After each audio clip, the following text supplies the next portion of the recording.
Section 4 Wrestling. You know you want it. What do Everton Football Club, the Lord our Saviour Jesus Christ, and a striking clothing colour combination all have in common? No, they are not the three things that I would take to a desert island. In fact, they all appear on this list. If there is one thing YouTube creators overuse, and we all are tired of the algorithm suggesting them to us, then that is top 10 videos.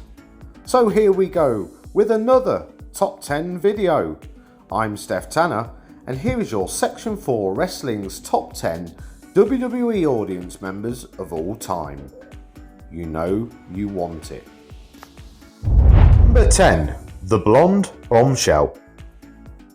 If I said to you, who is the Blonde Bombshell in WWE, I'm sure you would say Gangrel, Tori Wilson, Greg the Hammer Valentine, or even Chavo Guerrero. And if you said the above, then you'd be right, except this is a list about members of the audience. During 2021, whilst WWE was in lockdown and being filmed in Florida at 3 different locations where the crowd in attendance was projected on 1,000 LED screens. But on one screen you will always see the Blonde Bombshell.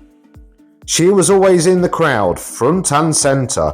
I did not witness a single Raw, SmackDown, NXT or pay-per-view show during that period where she wasn't in attendance. She's been there for some crazy moments, like The Undertaker's retirement, Roman Reigns starting his 1,316-day title reign, and how can we forget 5 Hell in the Cell matches in just 3 days. She's a real fan, and we are curious to know more about her. If you know anything, let us know in the comments below. 9. Pointless celebrities. Remember when I mentioned Everton Football Club at the top of this video? Well, this is not that point. Even though Looney Wayne Rooney played for Everton in 2015, he was currently signed for another team you might have heard of, Manchester United. For all of our American friends who might be a bit confused at this point, I said football, not NFL or soccer. Ooh, soccer. Dirty, dirty word. Football is like soccer, just with a bit more money involved. Anyway, wrestling, Wayne Rooney. On November the 10th, 2015's episode of Raw, Wayne Rooney let his guard down, and he showed just how hot-headed he can be when he slapped Wade Barrett across the face during a live show in Manchester. Wayne the Pain was not looking to start a fight with the British superstar, but their feud has some history to it. Rooney dabbles in the world of wrestling after becoming embroiled in a light-hearted exchange with Wade Barrett earlier in the year in an attempt to organise a match for WrestleMania 31. Okay, so I get Tyson Fury and Floyd Mayweather appearing from the crowd to put one on their selected heel, but not little Wayne. Number 8. Miserable.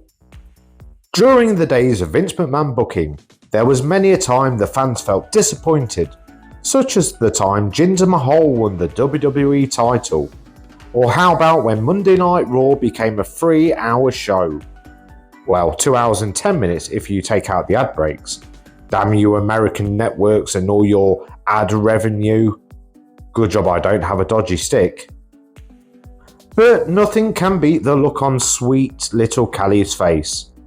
This is the moment when Mike the Miz Mizanin cashed in his Money in the Bank briefcase and won the WWE Championship from Randy Orton. If this was the look of death, all members of 3MB should be dead by now. Well, Heath Slater is.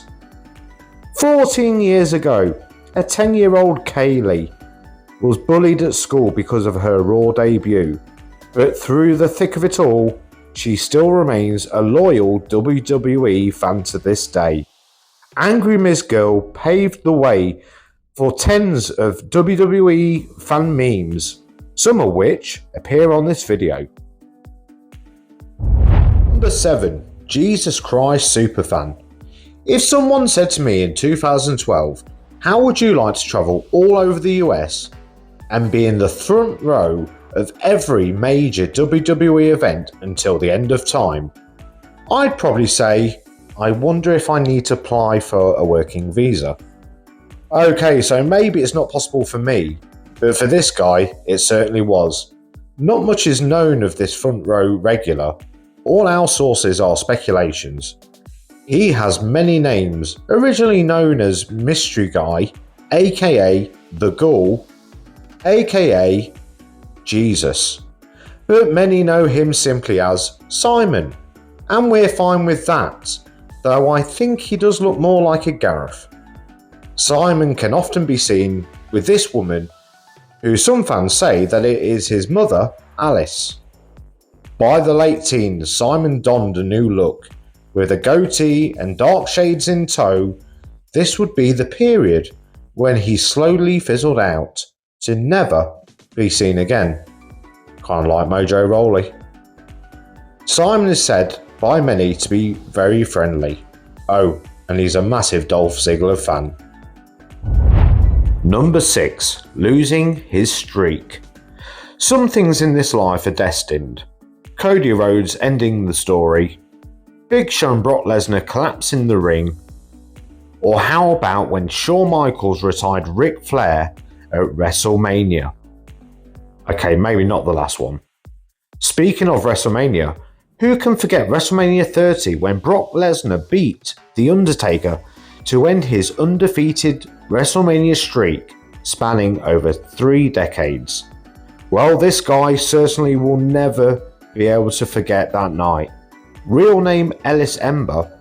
Ember's reaction, the best since Angry Miz Girl in 2010, not only spread across the internet faster than Grumpy Cat on a jet ski, it earned him a catchy, in an obvious way, nickname amongst wrestling fans, Shocked Undertaker Guy. Hilarious memes and fake Twitter accounts followed in droves, but when WWE got in touch with the man himself, what they got was an unexpected tender story of a childhood dream fulfilled. We love you, but how is it possible to make your eyes pop out your head that far? Number 5. Hulk Hogan. Back in the 1980s, WWE was known for their outlandish, flamboyant, and larger-than-life personas, which was the inspiration for our next inductee. Introducing the Tie-Dye Guy. The Tampa Bay, Florida-based superfan can be seen in over 500 WWE, WCW, ECW, and AEW crowds on screen. In 2017, his reputation outlived his ego, as he started to get on the wrong side of several WWE personnels, which is noted by his absence. While at a live Raw taping, he was told he could no longer be allowed to take a seat on the hard cam shots. It's clear to see who his style inspiration is based on, and maybe the tie-dye guy is only the man Hulk Hogan would have been had he not taken all those steroids. But how does Tie Guy score seats, great seats on the floor in camera view? He must know someone. Well, he does, and many know him, but he pays for the tickets, no scalpers necessary. Tie-Dye Guy has a system that has worked for years when purchasing great seats, but if he told us, he would have to kill us. Some secrets are best left unsaid. Number 4. C Nation.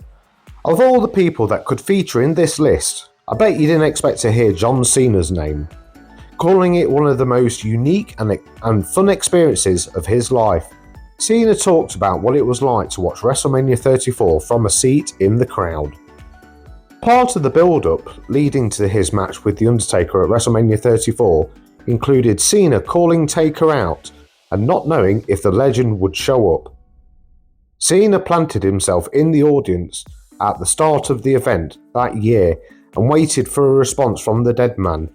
He finally got it, but not after spending some 3 hours with the audience, taking it all in. John Cena drank beers with the fans at WrestleMania minutes before his match with The Undertaker. That left the dead man furious. Sod Taker, get it down, you lad. Number 3. Everton, Till I Die. Everton Football Club have a huge fan base, and one of those fans is Kyle. But instead of living in Liverpool, following his favourite team, he sacked off the umbrella and raincoat and set his sights on the Sunshine State of Florida to pursue his dream of being the ultimate NXT fan. During the late teens, he moved to St. Petersburg to be closer to the black and gold action. You might be thinking, why is this guy on the list? And nobody watches NXT anymore. Well, in the black and gold days of NXT, it was amazing.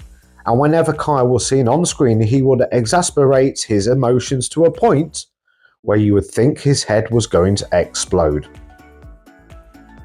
Ever since the days of 2.0, I'd rather watch 2 hours of this guy's facial expressions.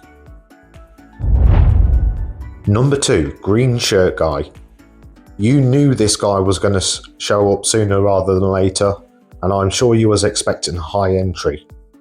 The Green Shirt Guy likes to be known as Superfan Smiles or Smiley. Smiles attended almost every WWE show for a whole decade. The camera often catches his reaction as he is a regular occupant of the front row. But it's not just WWE weeklies and PLEs. He's been spotted in backstage press conferences and sitting in the same seat at multiple promotions. When Smiles was asked, "How do you get the same seat every time?" his reply was, "I guess I'm lucky." Well, that goes without saying, and I stay awake every night hating this man. Over the past few years, the Green Shirt Guy has gained legendary status amongst the eyes of the WWE Universe. Green Shirt Guy has more presence on screen than the WWE logo.